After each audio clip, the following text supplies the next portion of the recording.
prophecy, speaking in tongues, are either of them biblical? At least for now. We'll find out. Sit tight. 1 Corinthians chapter 14 coming to you live from Kingston, Texas, Canada. Sit tight. We'll be right back.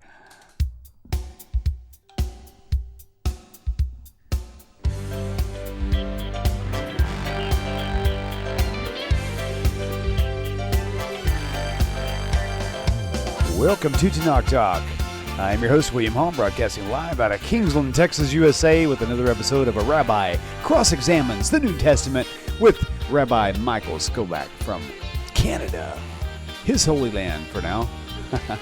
Baruch Hashem, good to see you, sweet Rebbe. Glad you're back in the showroom with us right now. Showroom because, it's like we have situations like, I don't know, for me, it's like every time I have you or Tovia Singer or Stuart Federow, I feel like I'm like putting these cars out on the showroom floor for people to come and inspect. So, do you have showbread as well? Yeah. Unfortunately, my son David ate it already, so that's bad. Oh man, well, it's good to see you again. I love to see that wonderful smile, and looking forward to especially this topic. I cannot tell you, Rabbi, how many times I have been in conversations with people about speaking in tongues before. I don't know how many people know this, but when I was a Christian, I actually experienced speaking in tongues. Now, just a quick comment. Was it real? Something was definitely totally real about it. Was it spiritual? It had to have been. Was it from the Holy Spirit? I highly doubt it. However, I'm telling you, what I experienced was totally real. It was so bizarre that once it took over me, I say that literally, it took over me. I couldn't speak English if I tried. It was really, really, really weird. I was like totally out of control. I had no control over my voice or anything. It was just really, really weird. Even my body began to fail. So I saw something one time about a Kundalini spirit, right? And which happens a lot of times in these weird African countries and all this other stuff. I've seen videos on them, and I'm thinking, man, there's a lot of weird similarities there. So not that that's where you're going to take it, but it just reminds me of that. So I'm interested to hear what you have to say. So Rabbi, take it away. Okay, so good to be back, and we're rounding the corner, almost finishing up. I think next week we'll be finishing 1 Corinthians, and this week the theme of most of this chapter deals with what Paul refers to as the gifts of the Spirit, the manifestations, supernatural manifestations, that a true believer is supposed to be able to manifest, and he's dealing with the tension between some of the relative value of these gifts, and specifically here in this chapter, prophecy versus speaking in tongues. And what he's going to have as the major, theme, one of the major ideas in the chapter is, the relative preference that he has for prophecy over tongues, which we'll get into in a minute. But I think that it's important to say that for Paul, when he speaks about prophecy here, he seems to really mean true prophecy. I think in verse 30, later in the chapter, he speaks about it as revelation, something that's been revealed by the Almighty. And so that's not prophecy in the sense that we use the word loosely, like people would say Steve Jobs was a prophet. Sometimes we use the word prophet just to describe someone who is, enlightened, or someone who has a special message, but it doesn't necessarily mean that it comes from God. It seems to me that Paul here is assuming that this is a supernatural revelation that's coming to these people, and they are actual prophets in line with biblical prophecy, with the nature of prophecy that you would have in the Tanakh. And I think that it's important, I think we've mentioned this before, that, from a Jewish perspective, this is simply not possible. It's not really the case, because Um, the sages teach that prophecy actually ended about 400 years before the first century, and the final prophets were basically Malachi. You have as the last prophet in the Tanakh, and after him, that's it. Prophecy more or less was sealed, and we're told that it will only come back in the Messianic age. Now, obviously, Christians believe that that's why they had all that prophecy going on, because they believed they were living in the Messianic age. They believed the Messiah had come and they were living in a redeemed world. But obviously, from a Jewish perspective, the Messiah has not yet come, and we still await the Messianic age with the return of prophecy. And one of the things that is very, very important to understand is that a prophet did not gain the status of a prophet simply by claiming that God spoke to them. That was not enough to secure someone status of being a prophet, because the truth is every single false prophet would make the exact same claim.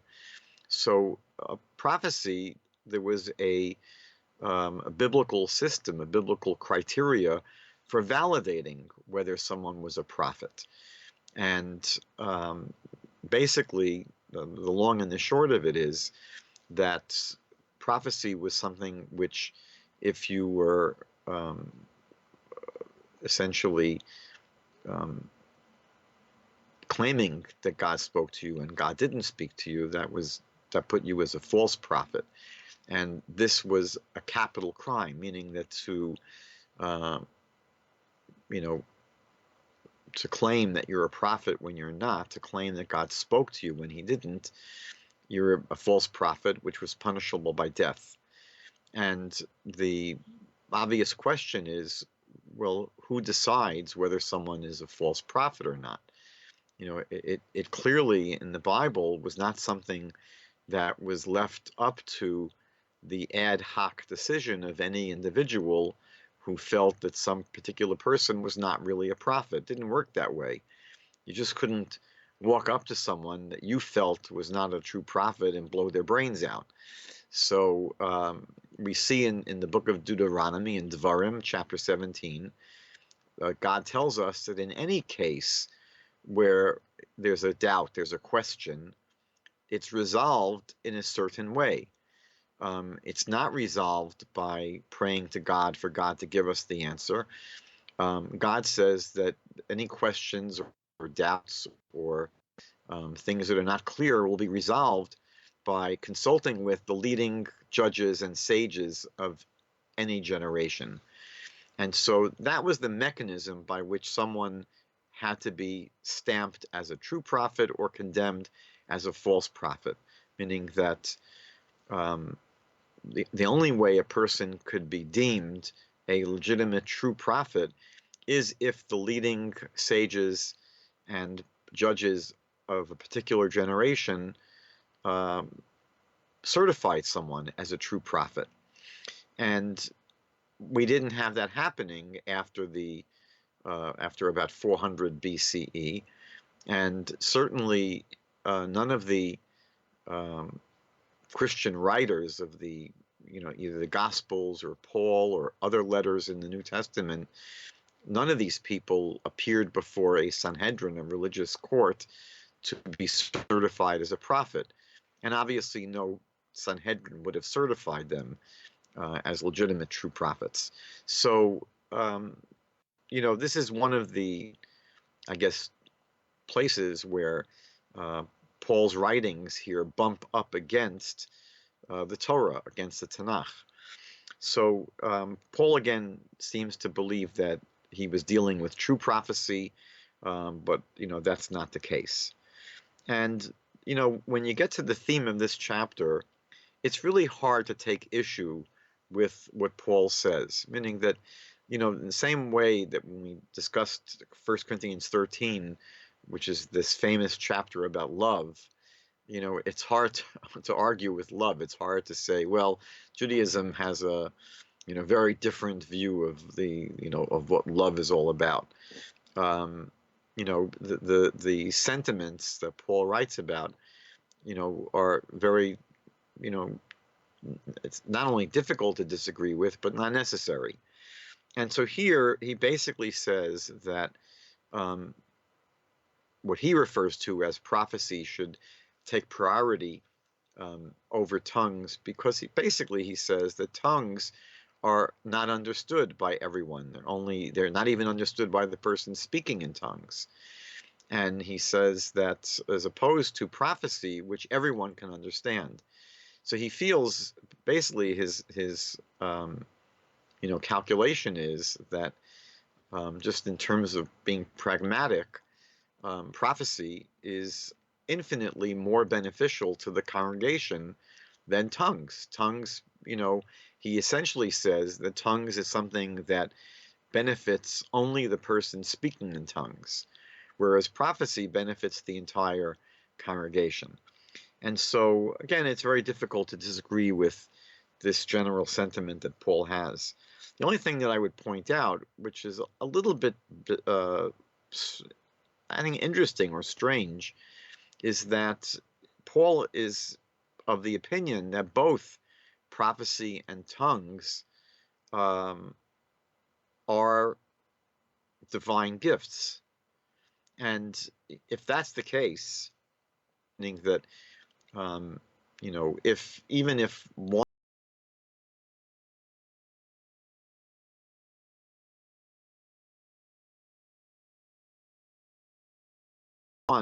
where I'm not sure that you really have a right to do that if you believe both of them are divinely revealed. Now, in verse 16, he speaks about someone in the congregation saying Amen. And here he's giving an example of someone speaking in tongues, and how can anyone say Amen if they don't understand what you're saying?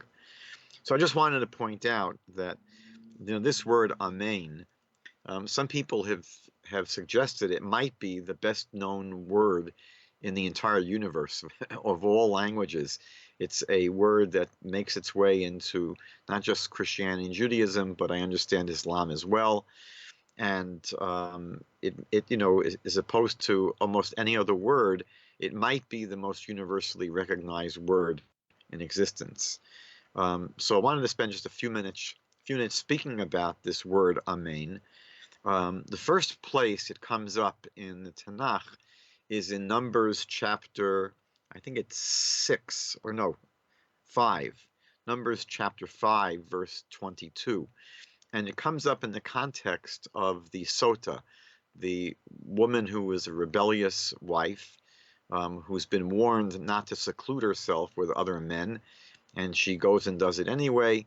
And so they had this horrible ordeal she had to go through, where she drank these special waters, and if she was guilty, her belly would distend, and she would ultimately die from this procedure.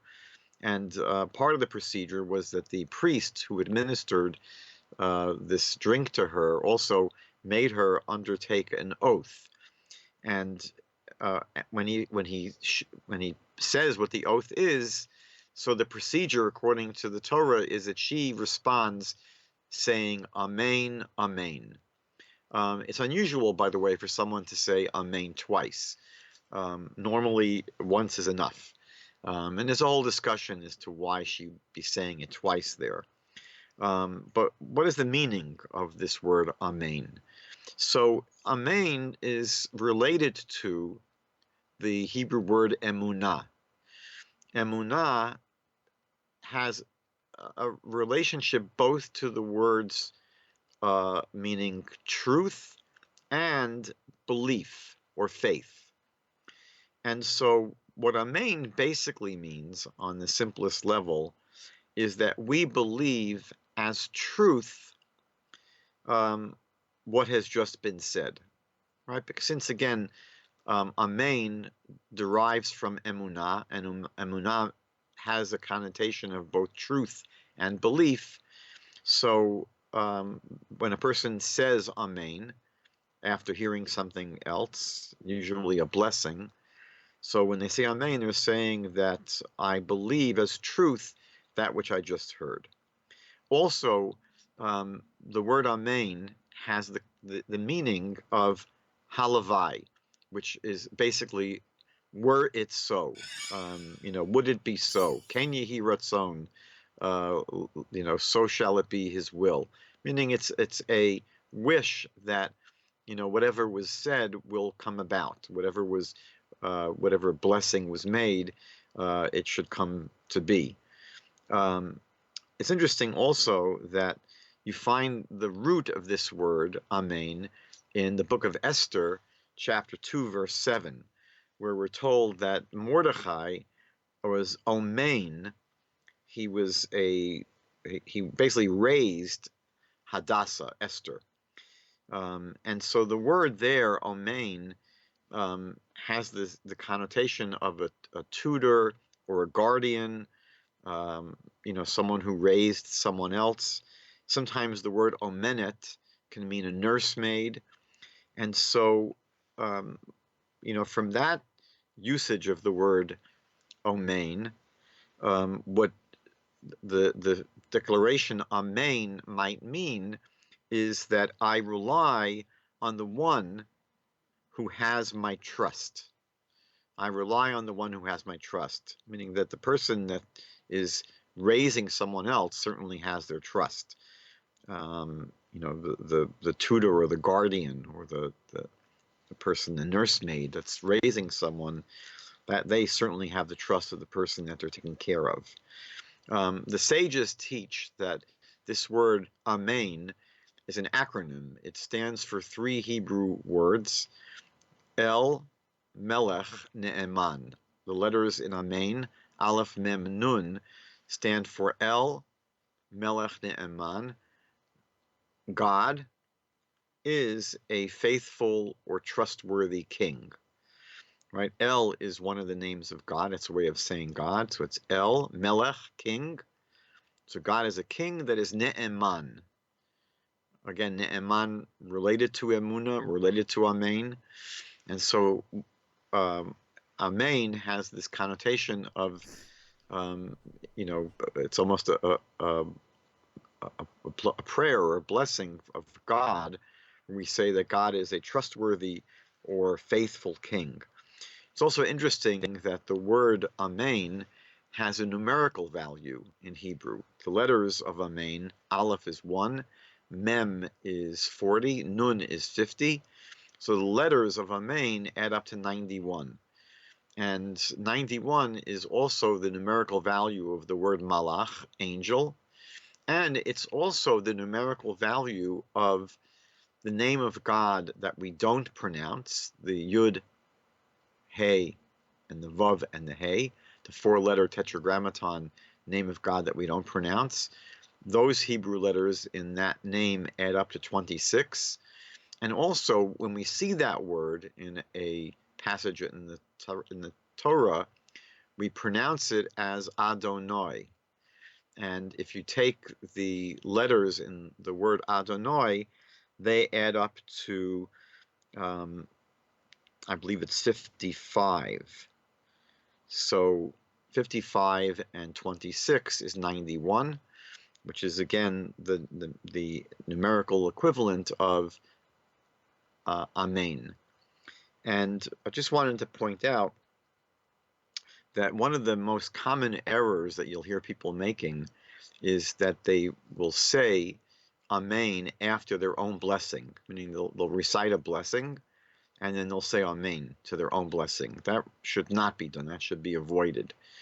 And another thing you'll sometimes hear is that people get very enthusiastic and they'll scream Amen after they hear a blessing. The sages teach that you shouldn't say Amen louder than the actual blessing that was made. Anyway, this is a wonderful little word, and there's an immense amount of power in actually saying this word Amen after you hear a blessing. The sages teach that actually the person who says Amen to another person's blessing, even has greater spiritual accomplishments, because the person that just said the blessing, they just did one thing. The person that said Amen both heard the blessing as if they had said it themselves, and they said Amen to the blessing. So there's a certain extra spiritual benefit in saying Amen to blessings. And there's an entire movement today in the world. People will get together to hear each other say blessings over food, for example, to give the opportunity of saying Amen. And there was a book written, I think the book was called Just One Word, where they recount numerous miraculous things that happen as a result of people saying Amen. So it's one of the most important words in our lexicon, and here it comes up in the Greek Testament, but obviously it comes up in Jewish sources as well. Now in verse 18, Paul says, I thank God that I speak in tongues more than all of you. Sounds a little bit boastful, you could say. But it's interesting, when Paul says that he speaks tongues more than everyone else, what is he referring to? So it's possible he's referring to what we call glossolalia, which is the kind of tongues that you'll hear in charismatic or Pentecostal churches today, which is basically just a string of syllables that are not really an actual language. They're just sort of this, it sounds like babbling or gibberish. And it's possible that's what Paul meant, that he does this more than everyone else, meaning that he somehow spends, hours and hours a day praying and speaking in tongues. But it seems that many of the commentaries don't think that's what Paul's referring to here. And for example, the New King James Version Study Bible says that Paul actually spoke many languages. So when Paul says that I speak in tongues more than all of you, what he's saying is that I can speak in foreign languages more than all of you. And that's the kind of tongues that he's referring to, which is the kind of manifestation of tongues that actually was the first that took place on Shavuot, what Christians call Pentecost, 50 days after the crucifixion of Jesus. They found that there were people who came to Jerusalem, and they were, speaking languages that they had never known before, but they were actually speaking known languages. So you'd have, for example, someone from, southern Israel speaking French or whatever. And it was sort of shocking because these people never learned that language. How did they learn this different language? So Paul, according to many of the commentaries here, was speaking about the fact that he was able to speak all of these actual foreign languages. Either he knew them, or again, they were sort of given to him supernaturally as a gift of tongues. So many of the commentaries to the Christian Bible say that this chapter is not speaking about what you'd call the modern manifestation phenomenon of tongues, what we call glossolalia, but that Paul was really referring back to, I think the second chapter in the book of Acts, where the actual languages that were other languages seem to be what Paul is to. As we'll see. But again, I wanted to point out that many of the commentaries say that Paul seems to be speaking here of just actual languages that were not known by other people. So going over to verse 21, Paul has a difficult verse here. He writes, in the law, in the Torah, it is written, by people of strange tongues and by the lips of foreigners will I speak to this people. Even then, they will not listen to me, says the Lord. Now, this is actually not a passage from the law, from the Torah, per se. So Torah, strictly speaking, is the 5 books of Moses. This is actually a passage from the prophet Isaiah, chapter 28, verses 11 to 12. And it's not entirely clear why Paul is referring to this passage in Isaiah. I'm going to share something from the Zondervan Study Bible, and he writes the following to help us understand why Paul is citing this passage in Isaiah. The commentary there says that Paul quotes Isaiah 28:11 to 12 to underline, meaning to sort of emphasize, that speaking in unlearned languages. Now, does that mean real languages that other people don't know, or does it mean that these are sort of ecstatic, prayer languages that are sort of what we would call gibberish, or just babbling? So he wants to underline that speaking in unlearned languages will not lead to the conversion of non-Christians. That's why Paul is referring to this passage in Isaiah. And he goes on to say, the commentary goes on to say that the people of Israel were unwilling to listen to God, even when God resorted to the unusual measure of speaking to them through foreigners.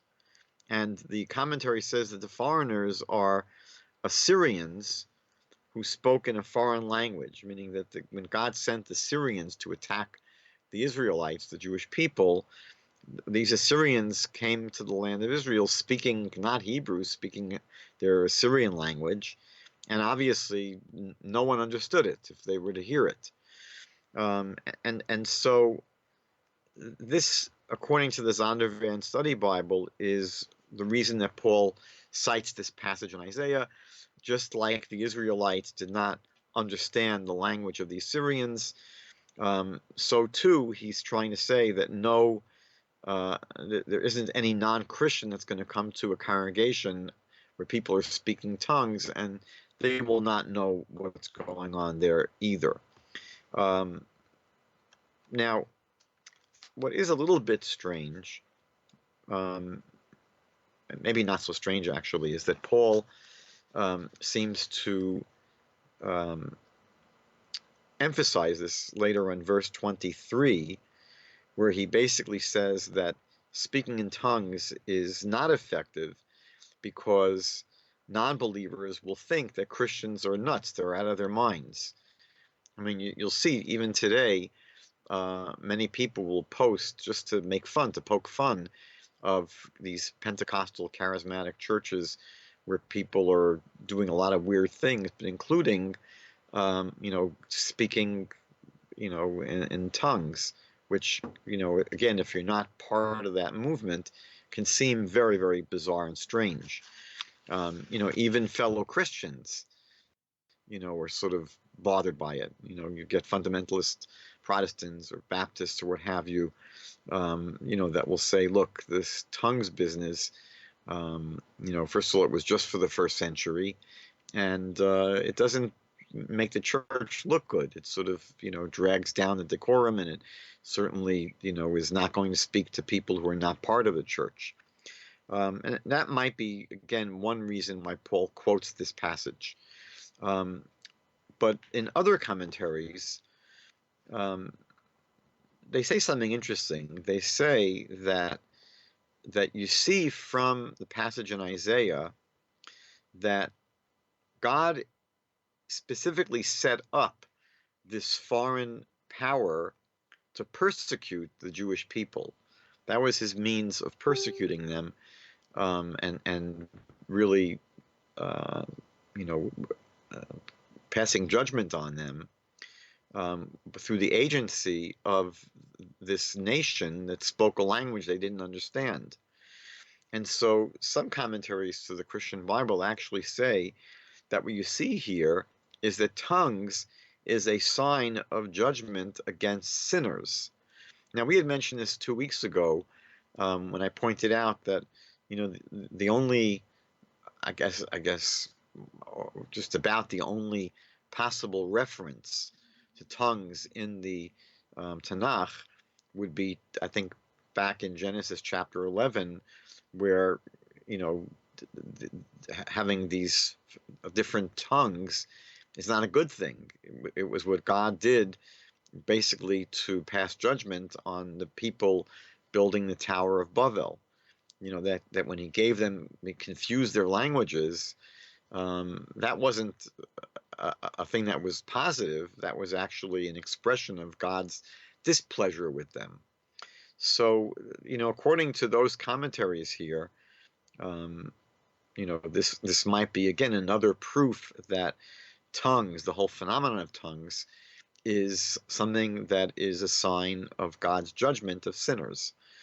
The problem is actually that when you study this passage in Isaiah, for what it's worth, at the simple level, it's not so clear that he's referring to foreigners that are coming to attack Israel that happen to speak a foreign language.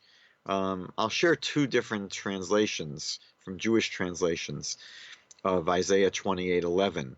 One says, "For as if with unintelligible speech and in another tongue does one speak to this nation."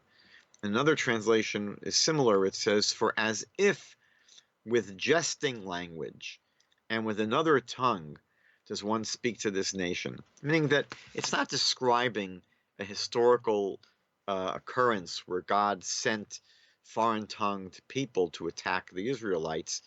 It's an expression of God's really his frustration with the Jewish people and saying, like when I speak to them, there's an expression we have in Yiddish, that it's like banging your head against a wall.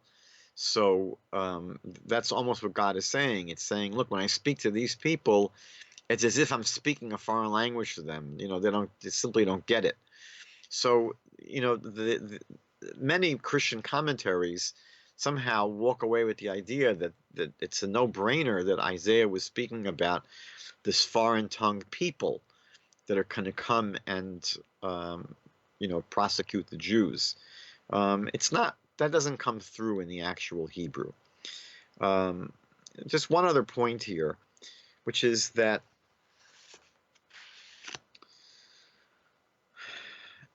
I mentioned this before, if tongues really are a godly revelation, meaning that if the person who's speaking in tongues, if this is what Paul refers to as a gift of the Spirit, then why does he say, maybe we should back off from it when there are non-Christians attending the congregation, because they're going to think it's nuts. They're going to think that people speaking in tongues are just wacko.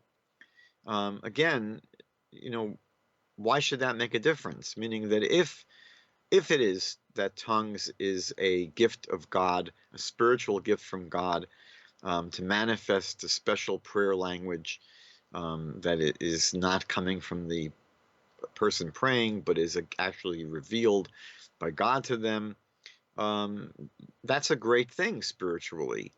And so who cares if people might think it's weird? The truth is, I always play this game as a Jew. I often imagine that I'm not Jewish and I'm watching what Jewish people do sometimes, and it could look pretty weird. When I take that perspective, looking in from the outside, a lot of things that are in the Torah can seem pretty bizarre. And, no religious Jew is going to say, well, maybe we shouldn't do it because people might think it's strange. As a matter of fact, the code of Jewish law, the Shulchan Aruch, begins by saying that when you're serving God, you shouldn't care what other people think, right? You're doing, what God has revealed to you, and whether or not people think it's strange is irrelevant. You do the right thing. So I'm not quite sure that Paul really worked his way out of this conundrum in this chapter. Now, towards the end of the chapter, Paul says, this is very controversial. He says in verse 34, the women should keep silent in the churches, for they are not permitted to speak, but should be in submission as the law also says. Now, it's not really clear where he's referring to when he says that this idea of women not speaking in the congregation is something that is taught in the Torah. Again, the word law means Torah, 5 books of Moses. So it's certainly you don't. There's nothing that comes up immediately to someone's mind. Anything in the Hebrew Bible where women are told not to speak in the congregation. Many commentaries point out that Paul might be referring to Genesis chapter 3, verse 16 here, where God speaks about the curses that will come upon women after the sin in the Garden of Eden. And, they're going to have a painful childbirth, and part of what's going to happen is that their desire will be unto their husbands, and their husbands will rule over them. This is one of the, it's actually, it's planting into the nature of, our world, an imbalance in terms of the relationship between men and women. And the truth is, anyone that's an unbiased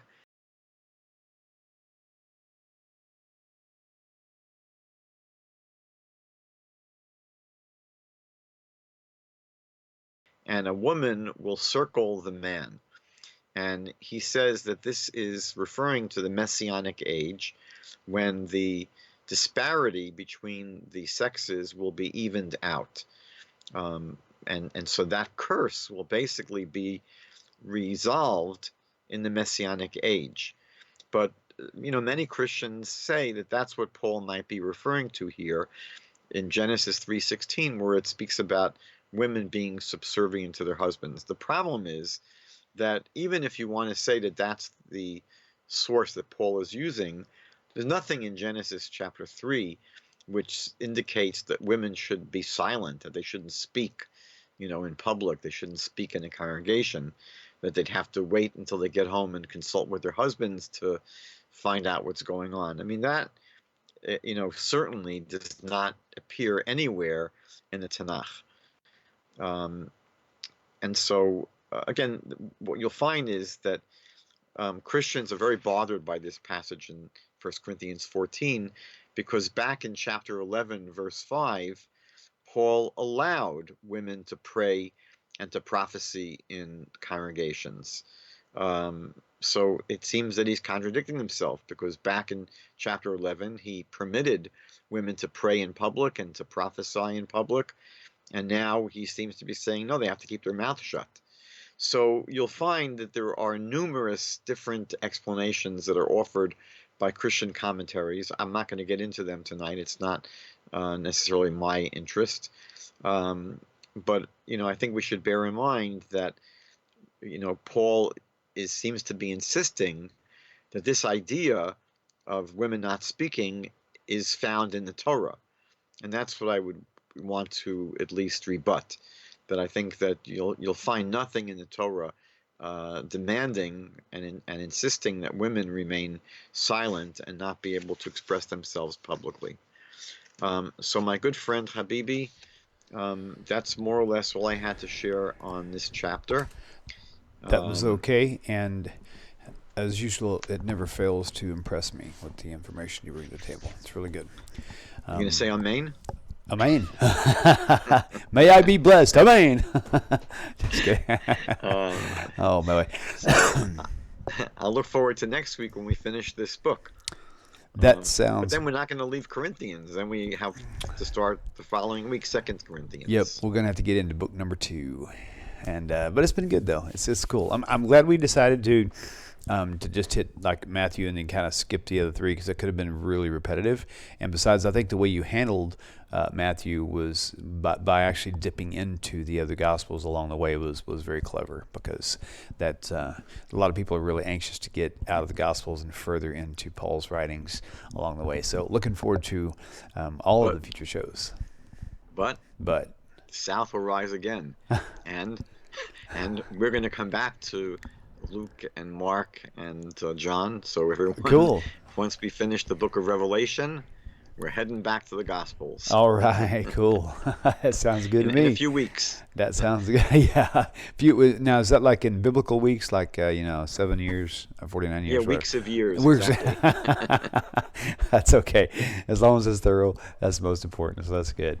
Well, Rabbi, I had a great time. Thank you, and I hope you have a really wonderful week. And pray you'll be well and very prosperous and peaceful. And all you viewers out there, thank you for tuning in. Appreciate all your comments and support. If you haven't subscribed to the YouTube channel, please do so. Turn on the notifications bell, otherwise you will not get notified whenever we do the recording. So you guys have a fantastic week, and we'll see you on the other side. Shalom, shalom. Take care, Rabbi.